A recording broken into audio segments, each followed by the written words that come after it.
नमस्कार, आप देख रहे हैं मध्य प्रदेश का साप्ताहिक मौसम पूर्वानुमान का ये वीडियो। मैं हूं देवेंद्र त्रिपाठी। ये वीडियो आप देख रहे हैं न्यूज मीडिया मंच यूट्यूब चैनल और मौसम तक फेसबुक पेज पर। दोस्तों, आज 9 जून है। 9 से लेकर 15 जून के बीच में आपके राज्य में क्या परिवर्तन मौसम में होगा, मानसून पहुंचने की क्या संभावना है, क्या गर्मी जिस तरह से बढ़ रही है उसी तरह से बढ़ती जाएगी, पूरे राज्य को कवर करेगी, या मानसून भी जल्दी प्रगति करेगा, ये सब कुछ जानेंगे इस वीडियो में। उससे पहले आप सभी से मैं निवेदन करूंगा, वैसे मध्य प्रदेश से बड़ी संख्या में मित्र मेरे साथ जुड़े हुए हैं, किसान साथी जुड़े हुए हैं यूट्यूब पर, चाहे मौसम तक हो या न्यूज़ मीडिया मंच या मौसम तक फेसबुक पेज। लेकिन अगर आपने इस चैनल को सब्सक्राइब नहीं किया है या फेसबुक पेज को फॉलो नहीं किया है तो कर लीजिए और लाइक कर लीजिए, और कमेंट बॉक्स में वीडियो के बारे में अपनी राय ज़रूर लिखिए, और जानकारियाँ जो मैं देता हूँ आपको ठीक लगती हैं तो वीडियो को लाइक और शेयर जरूर कीजिएगा। अब बात करते हैं दोस्तों, मानसून मध्य प्रदेश में पहुंचता कब है। एक बार फिर से रिमाइंडर के तौर पर मैं आपको बता दूं, मध्य प्रदेश को, पूरे राज्य को मानसून 4 चरणों में कवर करता है सामान्य तौर पर, अगर सामान्य रफ्तार होती है तो। अभी तक जो आया है मानसून वो सामान्य से बहुत पहले आया है। प्रायः 11-12 जून तक मुंबई और आसपास के भागों में 10 से 12 जून के बीच में मानसून का आगमन होता रहा है, और यही समय होता है यहाँ पर 10 जून का जो लाइन आप देख रहे हैं ये। लेकिन आज हम 9 मई में है, 9 जून में है, और यहाँ पर 29 मई को ही पहुँच गया था। यानी आज जो समय सीमा है वो कल है, उससे बहुत पहले ही मानसून का आगमन इन जगहों पर हो चुका है। तो क्या अब आगे डिले होगा? आप देखिए, पहला स्टेप 15 जून को है, जब 15 जून को ये जो महाराष्ट्र से सटी हुई सीमा है मध्य प्रदेश की, इस सीमा को टच कर लेता है सामान्य तौर पर, और 15 से 20 जून के समय में ये राज्य के लगभग 80-85% हिस्से को कवर कर लेता है। सबसे ज़्यादा जो एरिया कवर होता है मानसून का, मानसून के दायरे में आता है मध्य प्रदेश का, वो 15 से 20 जून के बीच में आता है। उसके बाद 20 से 25 जून में ग्वालियर के पास पहुंच जाता है, लेकिन पूरे राज्य को कवर करने में एक चरण और लेता है, एक कदम और लेता है, जब वो अगले 5 दिनों के दौरान पूरे राज्य को कवर करता है। तो अभी जो सिचुएशन है उसके अनुसार मैं आपको बता दूं कि आज और कल, यानी 9 और 10 जून को पूरे मध्य प्रदेश में मौसम भीषण रूप से गर्म रहने वाला है। तापमान कई जगहों पर 44-45 और हो सकता है उससे भी ऊपर रिकॉर्ड किया जाए, और इसके चलते मुरैना या भिंड, ग्वालियर, दतिया, निवाड़ी, टीकमगढ़, अशोकनगर, गुना समेत छतरपुर, विदिशा, सागर और भोपाल, राजगढ़, शाजापुर, देवास, सीहोर, हरदा, नर्मदापुरम, छिंदवाड़ा, बुरहानपुर और खंडवा से लेकर के खरगोन, बड़वनी, अलीराजपुर, झबुआ, रतलाम, मंदसौर, नीमच, उज्जैन, इंदौर, शाजापुर, इन सभी जगहों पर, और यही नहीं, नरसिंहपुर, सिवनी, जबलपुर, कटनी, पन्ना, सतना, रीवा, सीधी, सिंगरौली, शहडोल, उमरिया, शहडोल, डिंडोरी, बालाघाट, इन सभी क्षेत्रों में भीषण रूप से गर्म मौसम आज और कल में अपेक्षित है।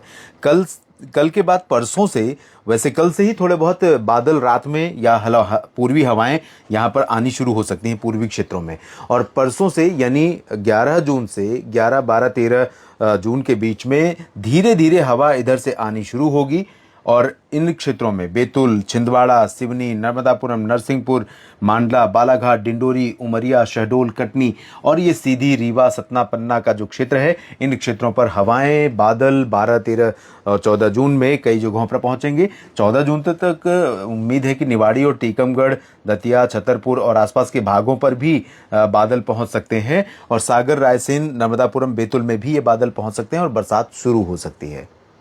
यानी ज़्यादा लंबा इंतजार नहीं करना पड़ेगा। लेकिन जो पश्चिमी क्षेत्र हैं यहाँ पर संभावना, आशंका है कि 14 जून तक भयंकर गर्मी पड़ती रहेगी। उसके बाद 14 जून के बाद 15 जून को और 16 जून को राज्य में सभी जगहों पर बादल पहुंच जाएंगे, नीमच तक, गुना तक, रतलाम और झबुआ, अलीराजपुर तक जो पश्चिमी सीमा है, इधर ग्वालियर तक बादल पहुंच जाएंगे, श्योपुर और शिवपुरी, मुरैना, भिंड में भी बादल पहुंच जाएंगे, गुना में भी पहुंचेंगे। तो अनुमान यह है कि 15 जून के बाद से लेकर 15, 16, 17, 18 जून में राज्य के कई हिस्सों में बरसात होने की संभावनाएं बनेगी, और ये बरसात जो होगी मानसून के रुख में परिवर्तन से होगी। जो अभी बंगाल की खाड़ी की हवा, मानसूनी हवा जिसे भारत की तरफ मुड़ना है, वो अभी पूरब की तरफ भाग रही है। वो जब पूरब की तरफ ना भाग करके, अगर मैं मैप में समझाने का प्रयास करूं यहाँ पर पूरे भारत के मैप पर, तो बंगाल इस तरह से हवा आती है दक्षिण पश्चिम मानसून में। दक्षिण पश्चिम इसलिए बोला जाता है कि ये जो भारत का जिसे हिंद महासागर हम कहते हैं, हिंद महासागर का हिस्सा ये दोनों हैं, अरब सागर और बंगाल की खाड़ी, इसके नीचे पूरा भूमध्य रेखा तक हिंद महासागर है। तो यहाँ से हवा इस तरह से आती है और इस तरह से टर्न होती है, और ये स्थायी स्वभाव होता है मानसून सीजन में चलने वाली हवा का। तो इस हवा के चलते ही देश के तमाम इलाकों पर बादल आते हैं, तमाम इलाकों पर बरसात होती है, मानसून का लगातार इम्पैक्ट रहता है। तो अभी ये हवा क्या हो रही है कि इधर भाग रही है पूरब की तरफ, ये हवा टर्न होने वाली है, होनी शुरू हो गई है कुछ हिस्सों में, पूर्वोत्तर और पूर्वी भारत के भागों में, जल्दी ही मध्य भारत के भागों पर भी ये हवा बदल जाएगी और राज्य के कई जिलों में धीरे धीरे बारिश की संभावनाएं बनेंगी। तो जो शुरुआती चरण है जिसमें 11, 12, 13, 14 जून का, उस दौरान इन्हीं क्षेत्रों पर बरसात होगी। धीरे धीरे 11 को इधर, 12 को थोड़ा और आगे, 13 को अंदर, 14 को और अंदर की तरफ, और 15 को पूरे राज्य को कवर करेगी हवा। और उसी दौरान थोड़ी सी प्रोग्रेस मानसून की मध्य प्रदेश में हो सकता है, कहीं दक्षिण पूर्वी रीजन पर हो जाए। अनुमान यह है कि 15 जून के आसपास, 15, 16, 17 जून में इन क्षेत्रों में मानसून का आगमन भी हो सकता है। संभावना थोड़े और ऊपर की बढ़ने की भी दिखाई पड़ रही है। फिलहाल मध्य प्रदेश के साप्ताहिक मौसम पूर्वानुमान के इस बुलेटिन में अभी इतना ही। मेरे साथ लगातार बने रहिए, और अगर आपको ये जानकारियां ठीक लगती हैं तो इसके बारे में अपनी राय टिप्पणी कमेंट बॉक्स में ज़रूर लिखिए, और साथ में वीडियो को लाइक और शेयर करिए। मध्य प्रदेश के सभी मित्रों का, किसान साथियों का ये वीडियो देखने के लिए और मेरे साथ लगातार जुड़े रहने के लिए बहुत बहुत धन्यवाद।